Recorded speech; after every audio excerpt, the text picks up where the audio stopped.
দিয়েছে।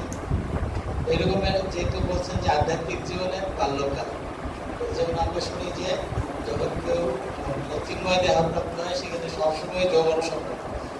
এরকম তো নয় যে আধ্যাত্মিক জীবনে বাল্যকাল মানে সে আধ্যাত্মিক জীবনে 5 বছর হয়ে গেছে এরপরে ভাবছে এখনো বাল্যকাল, 10 বছর পরে বলছে আমিও এখনো বালক, মানে কোনো ম্যাচুরিটি সে অর্জন করতে চাইছে। আসলে আধ্যাত্মিক জীবনেরও কি বাল্যকাল, কৈশোর, যৌবন বা প্রবীণ অবস্থা আছে কিনা?